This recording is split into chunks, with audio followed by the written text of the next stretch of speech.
على رسوله الكريم. أما بعد فأعوذ بالله من الشيطان الرجيم. بسم الله الرحمن الرحيم. ما كان محمد أبا أحد من رجالكم ولكن رسول الله وخاتم النبيين وكان الله بكل شيء عليما. وقال النبي صلى الله عليه وسلم: أنا خاتم النبيين لا نبي بعدي. صدق الله العظيم وصدق رسوله النبي الكريم. ارباب عقل و دانش، اصحابی فکر و نظر، شہسواران کتابت کے اس مسابقہ میں بندہ عاجز جس موضوع کو لے کر حاضر ہوا ہے وہ ختم نبوت کے عنوان سے معنون ہے. برادران اسلام، میرا یہ ایمان اور عقیدہ ہے کہ جس نبوت و رسالت کی ابتدا جناب آدم نوح علیہ السلام سے ہوئی تھی، وہ نبوت و رسالت سلسلہ وار چلتے ہوئے ابراہیم، اسماعیل، اسحاق، ہارون، موسیٰ، عیسیٰ علیہ السلام سے ہوتے ہوئے جب جناب سرور کونین تاجدار مدینہ آمنہ کے لال فخر الرسول تک پہنچا تو خلاق عالم نے اپنی مقدس اور لارب کتاب میں اس سلسلہ نبوت کا اختتام کرتے ہوئے ارشاد فرمایا: ما كان محمد ابا احد من رجالكم ولكن رسول الله وخاتم النبيين. مسئلہ ختم نبوت کا تعلق عقیدے سے ہے اور مذہب اہل سنت والجماعت کا مدار اسی پر ہے. قرآن کریم کی 70 آیات مبارکہ حضور علیہ السلام کے خاتم النبیین ہونے پر عادل و شاہد ہے. چنانچہ اللہ تبارک و تعالی نے نبی کریم صلی اللہ علیہ وسلم کو جس طرح نبوت اور رسالت عطا فرمائی، اس طرح ختم نبوت اور ختم رسالتی خلص میں سرفراز فرمایا ہے. آپ صلی اللہ علیہ وسلم نبی بھی ہے اور خاتم النبیین بھی ہے. آپ علیہ السلام رسول بھی ہے اور خاتم المرسلین بھی ہے. صرف یہی بات نہیں کہ آپ صلی اللہ علیہ وسلم پر نبوت ختم ہو گئی ہے اور اب کوئی نبی پیدا نہیں ہوگا، بلکہ اللہ تعالیٰ نے اس نبوت کا اختتام اور رسالت کی تکمیل بھی آپ علیہ السلام کے ذریعے فرمائی. قرآن کریم میں ہے: واللہ متم نورہ ولو کرہ الکافرون. یعنی اللہ تعالیٰ نے یہ فیصلہ کیا ہوا ہے کہ وہ حضرت محمد صلی اللہ علیہ وسلم کو بیچ کر اپنے نور کو مکمل فرمائیں گے، چاہے کافروں کو کیسا ہی ناگوار کیوں نہ ہو. ارشاد فرمایا: وَيَأْبَى اللَّهُ إِلَّا أَن يُتِمَّ نُورَهُ وَلَوْ كَرِهَ الکافرون. یعنی اللہ تعالیٰ اپنے نور کو مکمل فرمائیں گے چاہے کفار کتنا ہی ناگوار محسوس کرے.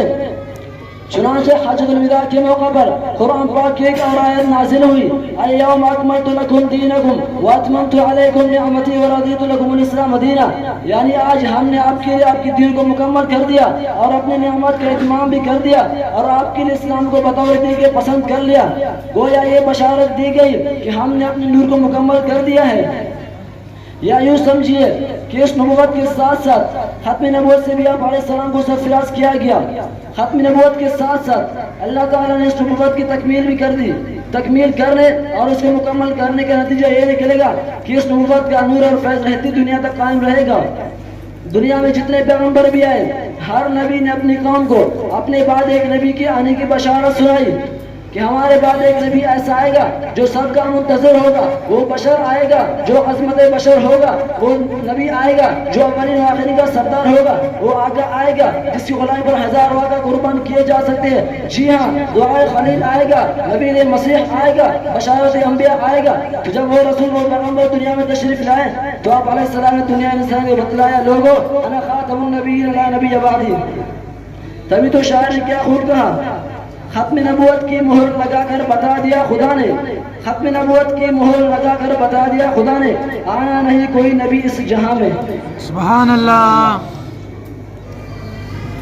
عزیزان انجمن، مجھے اس موقع پر بطل حریت، سالار احرار، خطیب اسلام، حضرت امیر شریعت سید عطا اللہ شاہ بخاری رحمہ اللہ کی وہ الفاظ یاد ہے کہ آپ علیہ رحمہ نے فرمایا تھا: او لوگوں، جب یہ لا الہ باطلہ پر آیا تو اسلام نے تمام الہ باطلہ کو بے خوبن سے نکال دیا. تو حضور علیہ السلام نے جو فرمایا لا نبی بعدی، تو آپ علیہ السلام نے تمام باطل نبیوں کو جڑ سے اکاڑ پھینکا.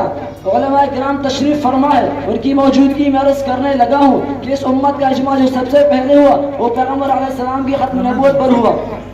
اسی کا یہ نتیجہ تھا کہ جب کبھی کوئی کذاب نبوت کا اعلان کرتا تھا تو صحابہ کرام اسے کذاب اور دجال سمجھتے تھے. عزیزان من، سرکار دو عالم صلی اللہ علیہ وسلم نے فرمایا انا خاتم النبیین لا نبی بعدی، میں آخری نبی ہوں، میرے بعد کوئی نبی آنے والا نہیں. دوسری جگہ ارشاد فرمایا ان الرسالۃ والنبوۃ قد انقطعت فلا رسول بعدی ولا نبی بعدی، یعنی نبوت اور رسالت ختم ہو گئی اور اب میرے بعد کوئی نبی اور کوئی رسول نہیں ہے. آج اگر کوئی جھوٹی نبوت کا دعویٰ کرے تو وہ مسلمہ کذاب کہلائے گا، یا اس کا حال اسود انسی جیسا ہوگا، یا وہ غلام قادیانی کی طرح لیٹرین میں مرے گا. اللہ رب العزت دعا کہ اللہ تعالیٰ ہم سب کو تحفظ ختم نبوت کر قبول فرمائے. رسوله الكريم أما بعد فأعوذ بالله من الشيطان الرجيم بسم الله الرحمن الرحيم. وقال النبي صلى الله عليه وسلم أكرموا أصحابي فإنهم خياركم أو كما قال عليه الصلاة والسلام. صحابہ کا ورد صبح شام کرتا ہوں، صحابہ کا ورد صبح شام کرتا ہوں، صحابہ کے چاہنے والوں کو میں سلام کرتا ہوں.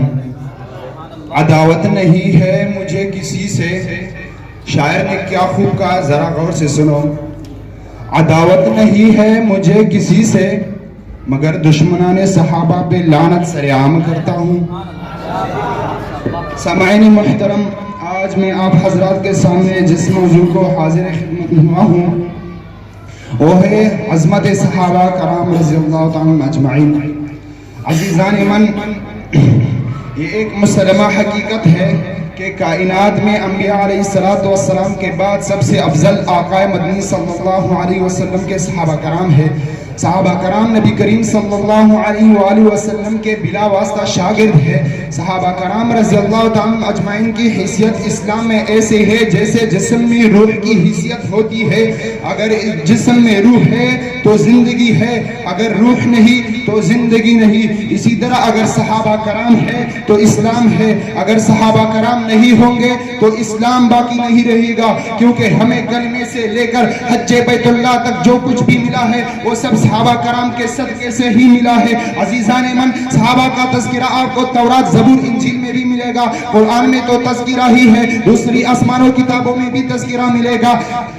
حضرت انس رضی اللہ تعالیٰ فرماتے ہیں کہ صحابہ کرام رضی اللہ تعالیٰ اجمعین کا سب سے محبت نبی کریم صلی اللہ علیہ وسلم کے ساتھ تھی. صلح حدیبیہ کے موقع پر سیدنا عروہ رضی اللہ تعالیٰ عنہ قریش مکہ کی طرف سے گفتگو کرنے آئے ہوئے تھے. انہوں نے نبی کریم صلی اللہ علیہ وآلہ وسلم کے ساتھ حسن عقیدت و محبت، تعظیم و جلال کا ایسا عجیب و غریب منظر دیکھا جو اس سے پہلے کبھی نہیں دیکھا گیا تھا. سیدنا عروہ رضی اللہ تعالیٰ عنہ واپس جا کر اس منظر کو یوں بیان کرتے ہوئے کہتے ہیں کہ اے میری قوم کے لوگوں، واللہ میں نے کیسر و کسرا، نجاشی اور بڑے بڑے بادشاہوں کے دربار دیکھے، بخدا عقیدت و محبت، تعظیم و جلال کا ایسا عجیب و غریب منظر کبھی نہیں دیکھا کہ جتنی تعظیم محمد صلی اللہ علیہ وسلم کے ان کے ساتھی کرتے تھے. جب آپ صلی اللہ علیہ وسلم کے دامن مبارک سے توقیہ بلغم نکلتا ہے تو صحابہ ان کو ہاتھوں میں اٹھا کر اپنے چہروں، اپنے مدنوں پر مل لیتے ہیں. جب آپ صلی اللہ علیہ وسلم کوئی کلام فرماتا ہے تو ایک سناٹا جا جاتا ہے، گویا کہ سر کا گوشت بنا ہوا ہے اور کسی کی مجال نہیں کہ رخ انور پر نگاہ جمع کر دیکھ سکے.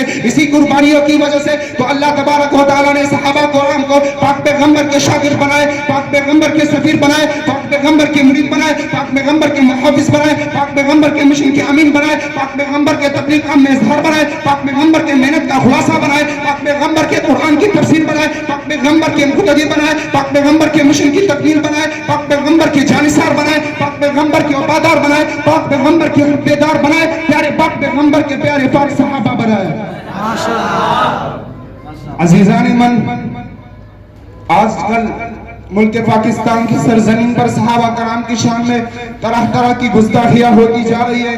کبھی کوئی ملعونہ گستاخی کرتی ہے تو کوئی کبھی ملعون گستاخی کرتا ہے. اور کچھ دنوں کی پہلے کی بات ہے کہ حضرت ابوبکر صدیق رضی اللہ تعالیٰ کی شان میں گستاخی ہوئی. تو ذرا ہم دشمنان صحابہ اور دشمنان اسلام سے پوچھتے ہیں کہ اے دشمنان صحابہ، اے دشمنان اسلام، ذرا ہم آپ سے پوچھتے ہیں، سوال کرتے ہیں، جائزہ لیتے ہیں کہ جن مقدس حضرات کی شان میں تم بھونکتے ہو, گالیاں دیتے ہو, گستاخیاں کرتے ہو. ذرا ان کی غلطی تو پتا, کون سی غلطیاں ان سے سرزد ہوئی ہے, کون سی گناہ انہوں نے کی ہے جنہیں نعوذ باللہ تم لعنتی اور منافق کہتے ہو. کیا ان کی غلطیاں یہ ہے کہ انہوں نے ہم تک نماز پہنچایا؟ کیا ان کی غلطی یہ ہے کہ انہوں نے ہم تک دین پہنچایا؟ کیا ان کی غلطی یہ ہے کہ انہوں نے ہم تک روزہ پہنچایا؟ کیا ان کی غلطی یہ ہے کہ انہوں نے ہمیں کلمے سے لے کر حد بیت اللہ تک سب کچھ پہنچایا؟ اگر تم اس کو غلطی کہتے ہو, گناہ مانتے ہو, غلط سمجھتے ہو, تو یاد رکھو, کان کھل کر سن لو, ہم کل بھی کہہ رہے تھے, آج بھی کہیں گے اور کل بھی کہیں گے, اور جب تک منہ میں زبان ہو, سینے میں دل ہو, جان رہی انشاءاللہ دنیا بھر میں پھیلائیں گے کہ شیعہ کافر تھے, کافر ہے, کافر رہیں گے. سامعین ذرا توجہ کر بات کو ذرا آگے لے کر چلتے ہیں. یہ شیعہ صرف اسلام, یہ صحابہ کے دشمن نہیں, یہ پورے اسلام کے دشمن ہے, مسلم قوم کے دشمن ہے, صحابہ کے دشمن ہے. کیا آپ نے نہیں دیکھا کہ ان کا یہ گالیاں دینا, بکواسات کرنا, یہ ویڈیو بنانا, یہ ہمیں ابھارنے کی کوشش کر رہے ہیں, یہ طوفان سے ٹکرانے کی کوشش کر رہے ہیں, یہ چٹان کو ہلانے کی کوشش کر رہے ہیں, لیکن ان کو پتا نہیں کہ پانی ظاہر سے جتنا نرم ہے, یہ اگر جوش مارے تو پوری کائنات کو ریزہ ریزہ کر سکتی ہے. تو ہم بھی ان کو علن اعلان کہتے ہیں کہ پہاڑ سے ٹکرانے کی کوشش نہ کرنا, چٹان کو ہلانے کی کوشش نہ کرنا, یہ تم کو بھاری پڑے گا, تم اس کو برداشت نہیں پاؤ گے, تم اس کو سہ نہیں پاؤ گے, تم اس کو سہ نہیں پاؤ گے. خدا کی قسم ہم یہ بھی کر سکتے ہیں کہ تمہارے گھروں میں گھس گھس کر ہر ایک کو چن چن کر سر سے تن کو جدا کریں, لیکن ہم یہ نہیں کرنا چاہتے, کیونکہ ملک ہمارا ہے, تمہارا نہیں. اسلام ہمارا ہے, تمہارا نہیں. شریعت ہمارا ہے, تمہارا نہیں. ملت ہمارا ہے, تمہارا نہیں. دین ہمارا ہے, تمہارا نہیں. اگر تم نے کچھ کرنا ہے تو جاؤ اپنے ملک ایران میں کرو, ہمارے ملک پاکستان میں انتشار مت دینا. تبھی تو شاعر کہتا ہے, وہ دیوانے محمد کے میں دیوانہ صحابہ کا, وہ مستانے محمد کے میں مستانہ صحابہ کا, وہ پروانے محمد کے میں پروانہ صحابہ کا. لے شوق سے نام صحابہ کا, گر چرچا عام صحابہ کا. اگر طلب ہے تجھ کو جنت کی تو پڑھنا. اعوذ باللہ من الشیطان الرجیم, بسم اللہ الرحمن الرحیم. لقد قال اللہ تبارک و تعالی فی الکلام المجید والفرقان الحمید, ولا تفسدوا في الارض بعد اصلاحها. صدق اللہ العظیم. اللہ سے ڈرنے والوں کو طاقت سے ڈرانا مشکل ہے, اللہ سے ڈرنے والوں کو طاقت سے ڈرانا مشکل ہے. جب خوف خدا ہو دل میں تو یہ قیصر و کسریٰ کچھ بھی نہیں, یہ عظمت باطل دھوکہ ہے, یہ سطوت کافر کچھ بھی نہیں. یہ عظمت باطل دھوکہ ہے, یہ سطوت کافر کچھ بھی نہیں. مٹی کے کھلونے ہیں سارے کفر کے لشکر کچھ بھی نہیں. سبحان اللہ. میرے واجب الاحترام اساتذہ کرام اور بزم میں شریک طلباء ساتھیوں, السلام علیکم ورحمۃ اللہ وبرکاتہ.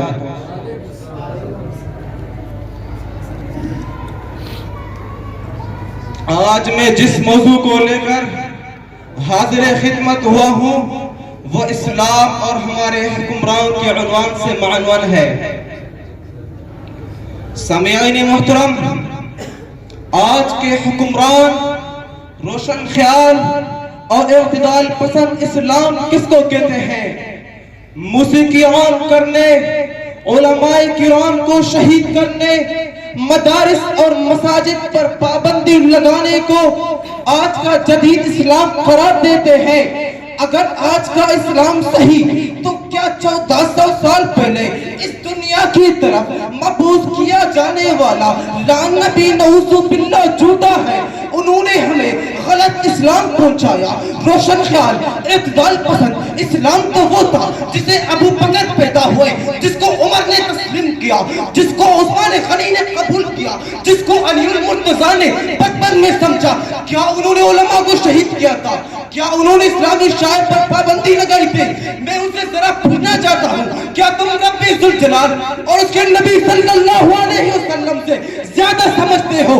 جب تخت نشینی پر صدیق اکبر رضی اللہ عنہ بیٹھے تو یورپ تک اسلام کا بول بالا ہوا.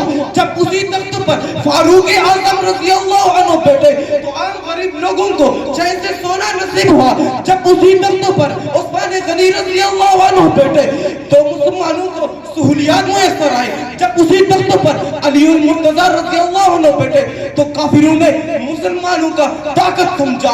مگر آج کا حکمران جب اسی تخت پر بیٹھ جاتا ہے تو اسلام مدارس اور مساجد تک محدود ہو جاتا ہے. اسلام کے نام پر بننے والے حکمران جب تخت پر بیٹھ جاتے ہیں تو اسلام کے شاعر کو پابند حاصل کر دیتے ہیں. جب اسی تخت پر سلیمان بن عبد الملک بیٹھتا ہے تو اسلام میں شراب کو جائز قرار دیا جاتا ہے. مگر جب اسی تخت پر موسیٰ بن نصیر اور طارق بن زیاد بیٹھتے ہیں تو اندلس کے در و دیوار نے اللہ اکبر کی ستائش سنے. مگر جب اسی تخت پر سلطان صلاح الدین ایوبی بیٹھتا ہے تو مسجد اقصی کے دیواروں نے اللہ اکبر کی ستائش سنے. نعرہ تکبیر سے کفر کے ایوانوں میں لرزہ اٹھا. مگر جب اسی تخت پر ٹیپو سلطان شہید بیٹھتا ہے تو مصر کے دیوار بھی اللہ اکبر کی ڈٹار ستاؤں سے لرزتے ہیں. کیا انہوں نے رب کے بھیجے ہوئے احکام پر عمل نہیں کیا؟ انہوں نے تو کفر کے پرستاروں کو گھٹنے ٹیکنے پر مجبور کر دیا تھا. مگر آج کا قادیانی حکمران اسلام کے احکام میں ترمیم کر کے اسے روشن خیال اسلام قرار دیتا ہے. انگریز کا پالا ہوا آج اسلام کو غلط ثابت کرنے پر تلا ہوا ہے. میرے رب سے ٹکرانے کے لیے چل پڑا ہے اور جو میرے رب سے ٹکرانے کا سوچے گا اس کا نام نشان بھی اس دنیا میں نہیں رہے گا. ماشاءاللہ. عزیزان من، میرے رب سے ٹکرانے کے لیے آج سے کئی ہزار سال پہلے دنیا کے طاقتور بادشاہ نکلے تھے. مگر میرا رب بہت غیور ہے. رب العرش نے انہیں زمین میں قصہ دیا. 1400 سال کے اسلام کو غلط ثابت کرنا پرویزی مشن ہے. مگر جب آج سے پہلے آنے والے اس میں کامیاب نہ ہو سکے تو آج کا حکمران بھی کامیاب نہیں ہوگا. لیکن آج کا مسلمان بے غیرت بن چکا ہے، خاموش بیٹھا ہے اور ہم مسلمان ہونے کا دعویٰ کرتے ہیں. مسلمان تو وہ تھے جو رسول اللہ صلی اللہ علیہ وسلم کے خلاف ایک بات بھی سننا گوارا نہیں کرتے. آج ہمارے سامنے رب کو گالیاں دی جا رہی ہے، اس کے لائے ہوئے احکام کو جھوٹا قرار دیا جا رہا ہے. اور آج کا مسلمان اپنے گھروں کے جھگڑے کے لیے بیٹھا ہوا ہے، عشق معشوقی کے چکروں میں پڑا ہوا ہے، جوتے کے پیچھے پڑا ہوا ہے.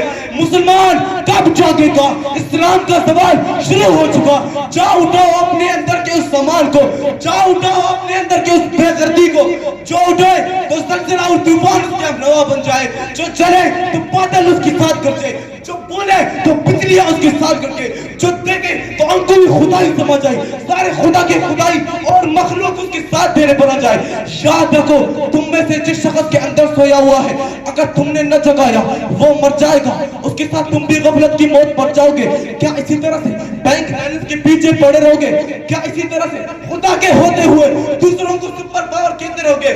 کیا اسی طرح سے خدا سے اور خدا کے خدائی سے ٹکرانے والوں کی حمایت کرتے رہو گے؟ کیا تمہارا زمین جانتا نہیں تم میں سے ایک ایک شخص کفر کے ایک ملک پر باری ہو؟ مسلمانوں کل رب کے سامنے کیا منہ لے کر جاؤ گے؟ رسول اللہ صلی اللہ علیہ وسلم پوچھیں گے میرے بعد اسلام کا کیا ہوا تو ہم کیا جواب دیں گے؟ اٹھو مسلمانوں، اب بھی وقت ہے. اگر اب بھی نہیں جاگو گے تو وقت قریب ہے جب ہماری گردنوں پر صلیبیوں اور یہودیوں کی تلواریں لٹک رہی ہوں گی، غلامی کی زنجیروں میں جھگڑے ہوئے ہوں گے. تو اسلام کا سورج ڈوب گیا.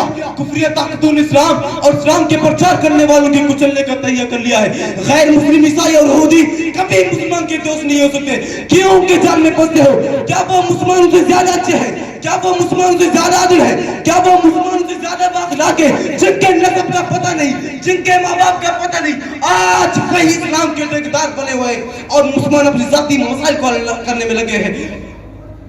اور مسلمان اپنی ذاتی مسائل کو حل کرنے میں لگے ہیں. آنے والی نسلیں کہیں گے 21ویں صدی کے مسلمان اتنے بے غیرت تھے. ایک طرف کفر اسلام سے سورج سپر تھا، دوسری طرف مسلمان ہی اپنی بھائیوں کے بیچ میں خنجر اور تلواریں گھوم رہے تھے. اے میرے مسلمان بھائیوں، جاگ جاؤ، جاگ جاؤ. اب بھی نہیں جاگو گے تو شکست اور غلامی مسلمانوں کی مقدر بن چکی ہے. تو شاہین چمن تھا، آج ہے کیوں دام میں قسمت میں تیرے بازو ہوا پر تھے. قبضہ کر دیا کس نے؟ تمہاری شان میں ہے وانتم الاعلون. قرآن میں تمہاری لیے مخصوص سمجھو نصرت الہی، بلکہ اللہم لبیک قدم رکھیے میدان کارزاروں میں، جنب کی آئے گی فتح نصرت کے اندازوں میں. وما علینا الا البلاغ المبین. الحمدللہ الحمد للہ وحدہ والصلاة والسلام على من لا نبی بعدہ اما بعد فاعوذ باللہ من الشیطان الرجیم بسم اللہ الرحمن الرحیم محمد رسول اللہ والذین معه اشداء على الكفار رحماء بینهم وقال النبی صلی اللہ علیہ وسلم اصحابی كالنجوم فبأيهم اقتديتم اهتديتم او كما قال علیہ الصلاة والسلام. یہ سچ ہے کہ خطرے اغیار بہت ہے، یہ سچ ہے کہ خطرے اغیار بہت ہے، پر کیا کرے صحابہ سے پیار بہت ہے. صحابہ کے کاتے لگ گیا جس کا خون، لا خوف علیہم ولا هم يحزنون. ماشاءاللہ. واجب الاحترام، قابل صد احترام، معزز و مکرم بھی وقار اساتذہ کرام اور طلباء عزام، آج کی اس پروقار تقریب میں جس عنوان کو لے کر حاضر ہوا ہوں وہ ہے عظمت صحابہ. عزیزان محترم، آپ حضرات بخوبی جانتے ہیں کہ وہ ہستیاں جنہوں نے امام الانبیاء، سرتاج المرسلین، ساقی کوثر، شافع محشر، محمد مصطفیٰ احمد مجتبیٰ صلی اللہ علیہ وآلہ وسلم کو ایمان کی حالت میں دیکھا ہو اور ایمان ہی کی حالت میں ان کی وفات ہوئی ہو، تو ایسے خوش نصیب اور خوش قسمت حضرات کو صحابی رسول کہتے ہیں. اور یہ بات بھی روز روشن کی طرح واضح ہے کہ صحابہ دین محمدی کی بنیاد ہے، سچے اور پکے دیندار ہے، رضا خدا کے طلبگار ہے، دین اسلام کے وفادار ہے، آپس میں مہربان اور کفار پر زوردار ہے، دین کے سچے دائی علم بردار ہے، دین کے اول پھیلانے والے ہیں. انہوں نے حضور اقدس صلی اللہ علیہ وآلہ وسلم سے براہ راست بلا واسطہ دین حاصل کیا اور ہم لوگوں تک پہنچایا. یہ وہ مبارک جماعت ہے جس کو رب کائنات نے اپنے نبی پاک صلی اللہ علیہ وآلہ وسلم کی محبت کے لیے چنا، جو بلا شبہ اس امت کا افضل ترین طبقہ ہے. قلوب ان کے پاک تھے، علم ان کا گہرا تھا، نور وہی سے ان کا وجود منور تھا، جو حقیقت میں عملی قرآن تھا. تکلم اور تصنع ان میں کالعدم تھے، جذبہ اسلام سے سرشار تھے، ہر لحظہ اور ہر کام سنت نبی پر معمور تھے. ایمان ان کا مضبوط چٹان سے راسخ تھا. یہ وہی مقدس طائفہ ہے جن کے استاد رسول اللہ تھے، ان کا نصاب کتاب اللہ تھا، ان کی درسگاہ بیت اللہ تھی اور ان کا طریقہ سنت نبی اللہ تھا. ماشاءاللہ. گرامی قدر احباب، یہی وجہ ہے کہ رب کریم نے اپنے کلام مقدس میں صحابہ کرام کی اس برگزیدہ جماعت کو کہیں اولئک هم المفلحون کہا اور کہیں اولئک هم الصادقون سے پکارا اور کہیں اولئک هم الراشدون کے وصف سے یاد کیا اور کہیں اولئک الذین امتحن اللہ قلوبهم للتقوی کہہ کر ان کے تقوی کی گواہی دی اور کہیں رضی اللہ عنہم ورضوانہ کا خطاب سنایا. آخر ایسا کیوں نہ ہو، یہ وہی صحابہ ہے جو زبان کے پکے اور قول کے سچے تھے، حیا کے بکر، عفت و عصمت کی تصویر تھے. میرے محبوب پیغمبر نے فرمایا اللہ اللہ فی اصحابی لا تتخذوهم من بعدی غرضا فمن احبهم فبحبی احبهم ومن ابغضهم فببغضی ابغضهم. اور دوسری جگہ یہ ارشاد فرمایا علیکم بسنتی وسنت الخلفاء الراشدین المہدیین. عزیزان من، میں صحابہ کی کس کس صفت کا تذکرہ آپ کے سامنے کروں. آؤ، نبی کی صداقت دیکھنی ہو تو ابوبکر صدیق کو دیکھ لو، اگر نبی کی عدالت دیکھنی ہو تو فاروق اعظم کو دیکھ لو، اگر نبی کی سخاوت دیکھنی ہو تو عثمان غنی کو دیکھ لو، اگر نبی کی شجاعت دیکھنی ہو تو امیر معاویہ کو دیکھ لو، اگر نبی کا تقوی دیکھنا ہو تو ابو ہریرہ کو دیکھ لو، اگر نبی کا زہد دیکھنا ہو تو ابو ذر غفاری کو دیکھ لو. قرآن اٹھاؤ، الحمد سے لے کر والناس تک پڑھتے جاؤ، جہاں آپ کو محمد کی سیرت کا تذکرہ ہر پارے میں، ہر رکوع میں، ہر صفحات میں ملے گا. وہی صحابہ کی صفات کا تذکرہ بھی ملے گا. میرے ساتھیوں، مصعب بن عمیر رضی اللہ تعالیٰ عنہ کو دیکھو، جو دن میں 3 جوڑے بدلتا ہے، لیکن آج احد کے پہاڑ پر اس کی لاش اس طرح پڑی ہوئی ہے کہ اگر سر پر کفن کا کپڑا ڈالتے ہیں تو پاؤں ننگے رہ جاتے ہیں، اگر پاؤں ڈالتے ہیں تو سر کھلا رہ جاتا ہے. اسی دوران آپ علیہ السلام تشریف لائے. پوچھنے پر صحابہ نے حال بیان کیا کہ یا رسول اللہ کفن چھوٹا ہے تو حضور علیہ السلام رو پڑے اور فرمایا اے اللہ تیرے نام پر یہ شہزادہ شہید ہو گیا. جب یہ گھر سے آتا تھا تو خوشبو لگی ہوئی ہوتی تھی, دن میں 3 جوڑے بدلتا تھا. آج اس کو کفن بھی مکمل میسر نہیں. آپ علیہ السلام نے فرمایا سر پر کفن کا کپڑا ڈال دو, پاؤں پر گیس وغیرہ ڈال دو, قیامت کے دن اس کی شفاعت میں خود کروں گا.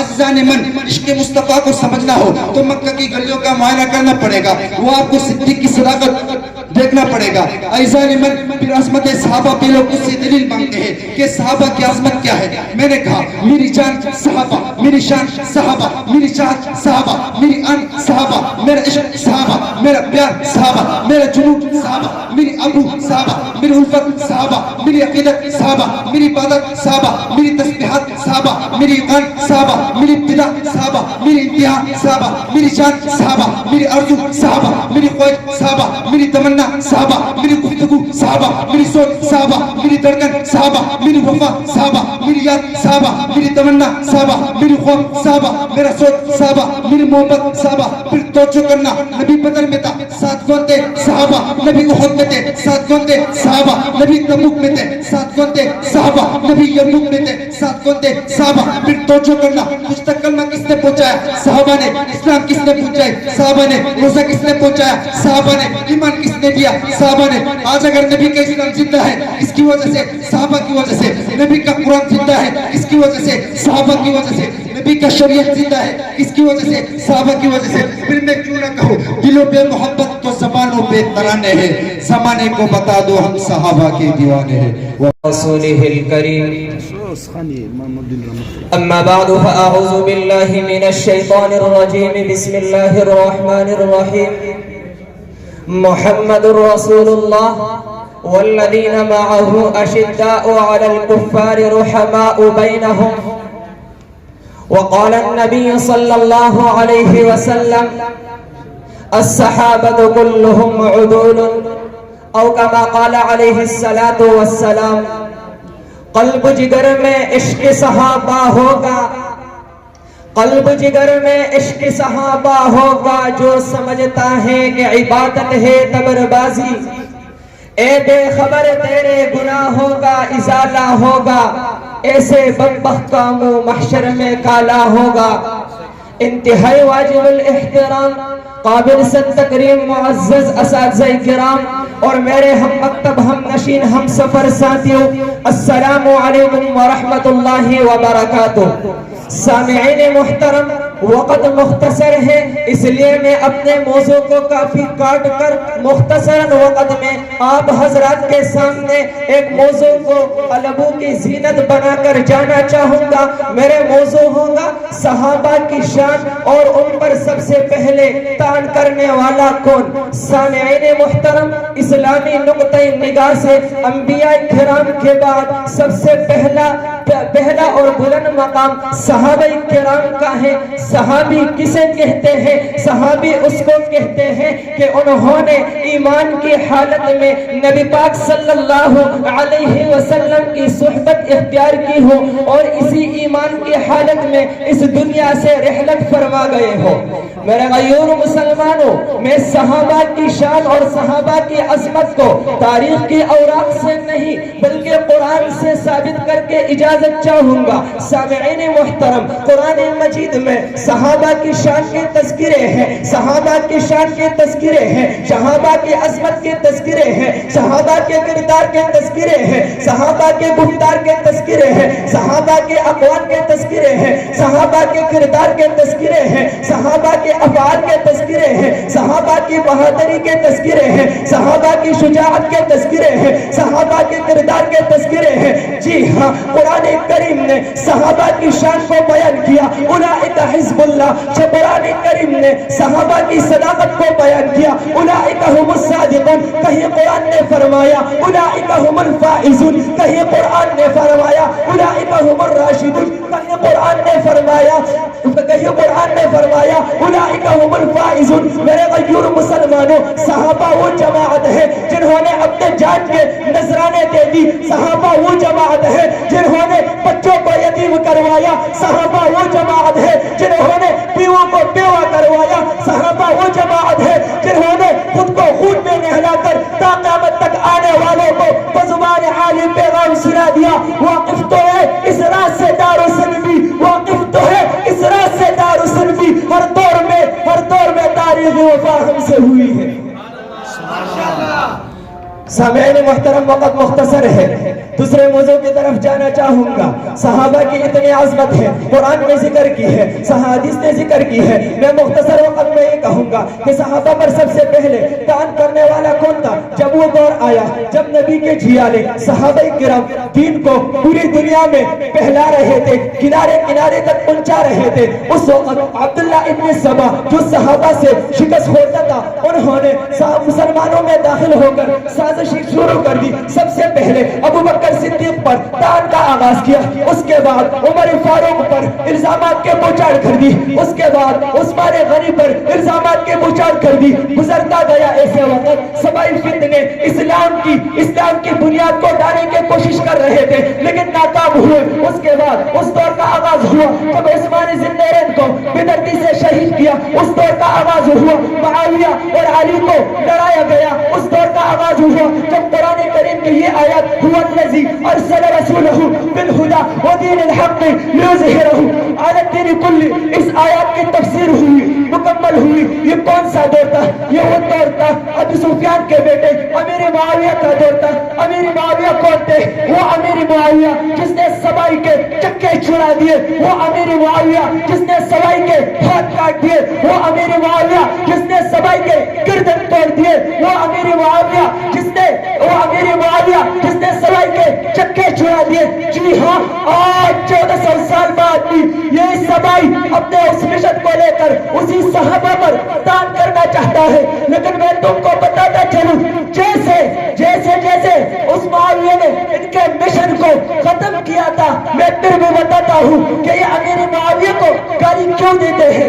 مجھے بھی پتا ہے ان کی تکلیف کیا ہے، تم کو بھی پتا ہے تمہاری تکلیف کیا ہے۔ تکلیف ایک ہے، امیر معاویہ نے تیرے دادا کے چکے چھڑا دیے تھے، امیر معاویہ نے تیرے دادا کے پیر کاٹ دیے تھے، امیر معاویہ نے تیرے مشن کو پاؤں کے نیچے مسل کر رکھ دیا، اور آج بھی امیر معاویہ کے غلامان تیرے قدموں کو زمین کے اندر ڈال کر تجھے زمین سے فنا کر دیں گے انشاءاللہ۔ میں اس شعر پر اپنا تقریر ختم کرنا چاہوں گا۔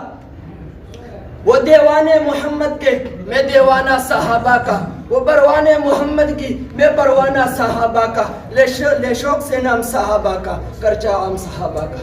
وآخر دعوانا الحمدللہ۔